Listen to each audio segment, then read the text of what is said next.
ಬಂದವರು ಮೂಲತಃವಾಗಿ ಇಲ್ಲಿ ಕುಡಿಯುವಂಥವರಿಗೆ ಭಾರಿ ಈ ಅಮ್ಮನ ಪವಾಡ ಇದೆ ಅಂತ ನಾನು ಹೇಳಕ್ಕೆ ಇಷ್ಟಪಡ್ತೀನಿ.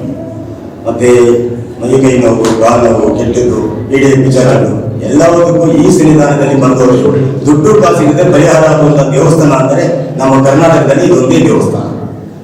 ಇಷ್ಟು ಹೇಳಕ್ಕೆ ನಾನು ಇಷ್ಟಪಡ್ತೀನಿ.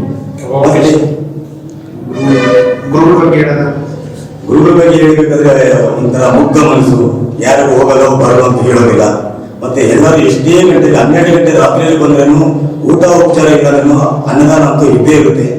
ಅವನು ಸರ್ವ ಸಮಾಜದಲ್ಲಿ ನೋಡ್ಕೊಂಡು ಹೋಗ್ತಾ ಇದ್ದಾರೆ.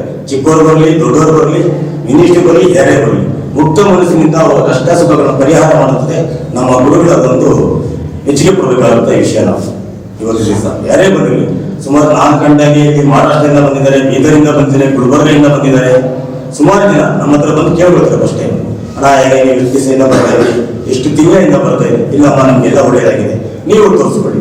ದುಡ್ಡು ಕಾಸಿಗೆ ಏನಿದೆ ಯಾರು ಕೇಳೋದಿಲ್ಲ. ನೀವು ಇಷ್ಟೇ ದುಡ್ಡು ಕೊಡಬೇಕು, ಇಷ್ಟೇ ಹಣ ಕೊಡಬೇಕು, ನಾವು ಇಂಥೋದೇ ಮಾಡ್ಕೊಡ್ತೀವಿ, ಏನು ಕೇಳೋದು. ಪರಿಹಾರಕ್ಕೆ ತಕ್ಕನಾಗಿ ನಾವೇನು ಪರಿಹಾರ ಕೇಳ್ತೀವಿ ಅದು ತಕ್ಕನಾಗಿ ಗುರುಗಳು ಮಾಡ್ಕೊಡ್ತೀವಿ.